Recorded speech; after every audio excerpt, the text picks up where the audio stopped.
So we are in chapter 12, Mishnah Daled. We're talking about writing letters on Shabbat. So we already said the minimum requirement is 2 letters. You're not allowed to write 2 letters on Shabbat, that's the minimum requirement. We're going to go a little bit deeper in this Mishnah. It's the same letters, was different letters. Yeah. So let's see. Bi'ur Mishnah Daled, the explanation for Mishnah Daled. Hakotev b'Shabbat, somebody who writes on Shabbat, shtei otiyot be'elem echad. He writes 2 letters when he forgot that it's Shabbat one time. We're going to see the difference later on in the next couple of Mishnahs. It's going to tell us what if you forgot it twice. What do you mean he forgot it once? He forgot it was Shabbat. But when he wrote it, the first letter and then he forgot when he read the other? Oh no, so over here, it was in the same time. He forgot it was Shabbat and he wrote 2 letters. 2 letters, okay. Okay? We're going to see later on what happens if you write 1 letter now and then you remember and then you write another thing. That's going to be later on. So it's 2 letters in one time. Kegon, for example, שנעלם ממנו ששבת היום. He forgot it's Shabbat today. ומתוך שגגה זו כתב 2 אותיות. Because he made this mistake, he wrote 2 letters.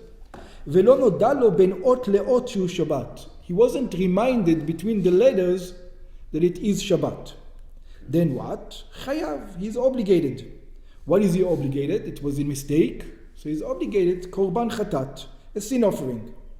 ואם נודע לו בינתיים, and if he forgot it was Shabbat and he wrote 1 letter, and then he says, oh, it's Shabbat, I shouldn't be writing. And then he went to sleep. And he doesn't. And he woke up again, and again he forgot it's Shabbat, and he wrote the 2nd letter on the same Shabbat. Do we join them together or we don't join them together? That's a question. ואם נודע לו בינתיים, if he remembered it was Shabbat in between, נחלקו בזה תנאים, we're going to see there's a disagreement in it, we're going to deal with it later on in Mishnah Vav when we get to it. What if the guy has a mental problem and he just forgets stuff all the time? So we already discussed, I think a couple of times before, that somebody who's got mentally, he's not okay, he's not obligated any commandments. If he doesn't have any feeling. Oh, so the degrees. So it depends how.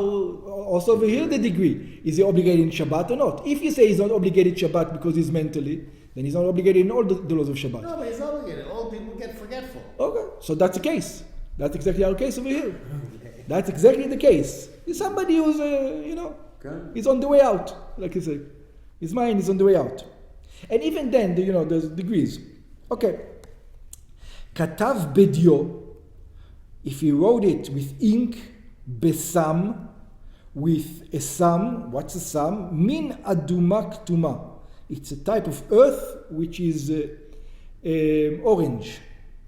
Besikra, min tseva adom. It's a type of sikra, is a red coloring.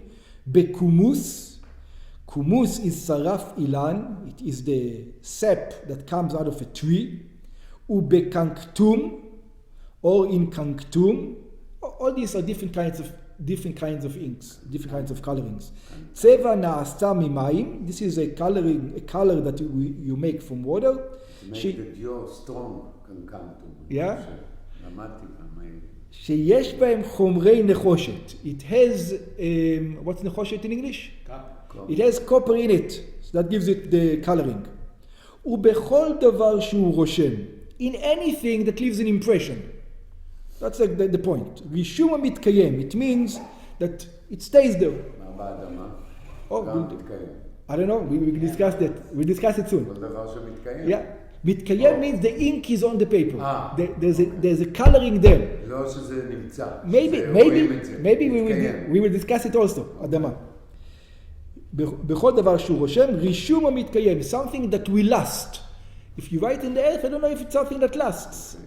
What do you say about the ink on the Torah? Because that's not not lasts. really in it. But that lasts. Okay. It lasts. על שתי כותלי זוויות, on 2 walls, but in the corner, in 2 walls. For example, if you take the corner over there, 1 corner on the right, 1 corner on the left, you write 2 letters over there, 1 and 2. Yeah? כתב שתי אותיות על שתי כתלים סמוכים. He wrote it on two walls which are next to each other. Very important. במקום שהם מתחברים לזווית. At the place that they connect to become a corner. אות על כותל. He wrote one letter and then he wrote the next to it. On the other wall. ועל שני לוחות פנקס. And if you've got for example, a book. He wrote it on this page and on the next page, but they're next to each other. בשני דפים של פנקס הסמוכים זה לזה, but the letters are next to each other, which means you read them together, you can read them together. אות בשולי כל דף, והם נהגים זה עם זה. This is the important part. And the two letters can be read with one another.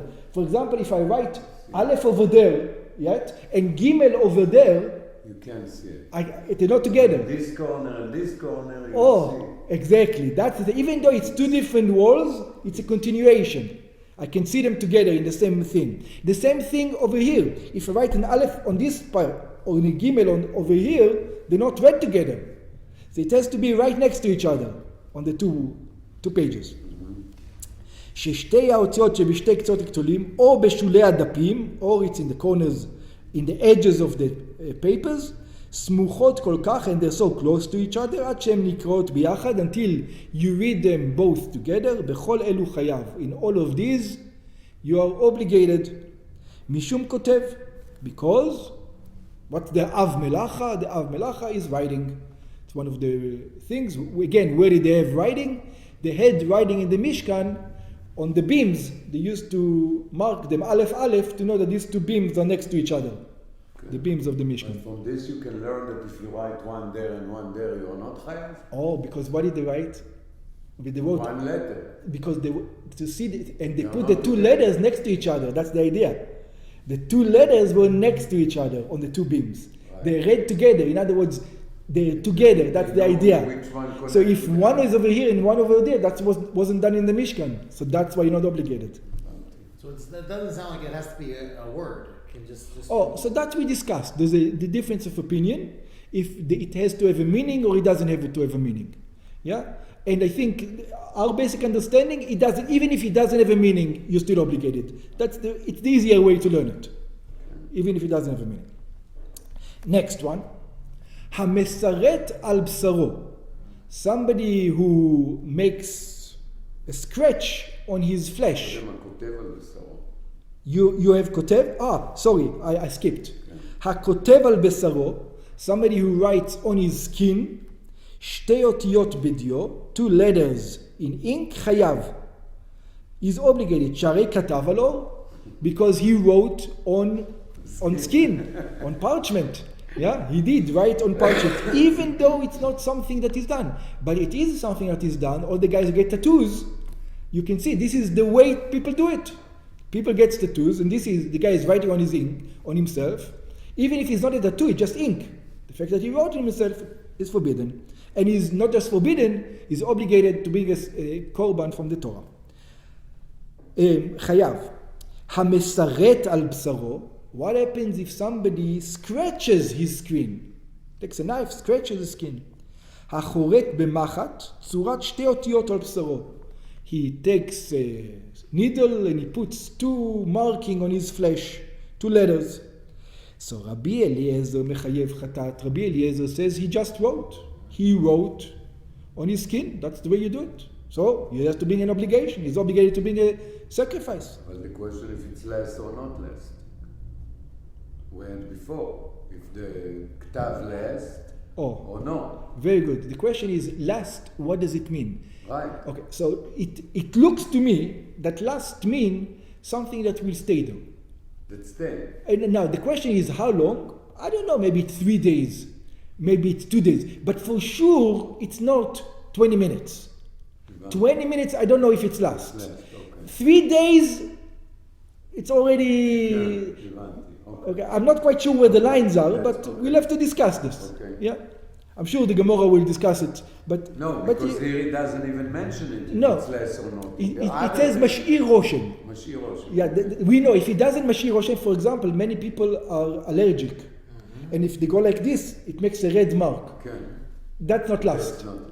Yeah, or the marks from your tefillin. I don't think that's called lust. Lust means it stays. I don't know how long. Okay. Yeah, because even ink doesn't last in your skin. Okay. But it does for us, that's right. Okay. Rabbi, because that's almost, people that are allergic, you can almost write a whole Megillah on them. That's right. That's right.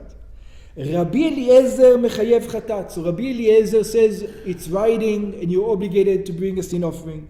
Mishum kotev. Rabbi Yoshua poter. Rabbi Yoshua says, Rabbi Eliezer, you don't know what you're talking about. Show me people write this way. People don't write this way. It's not called kotev. Kotev means kotev. This is not kotev. It's unusual, and because it's unusual, it's not. You cannot make it kotev. That's Rabbi Yoshua poter. Lefi she'en derech ktiva bechach. Because this is not how people write. This is a very unusual way, and therefore it is not called kotev. Ve'alacha ke Rabbi Yoshua. And the law is going to be like Rabbi Yoshua, that we're not going to obligate it on srita because it's very strange.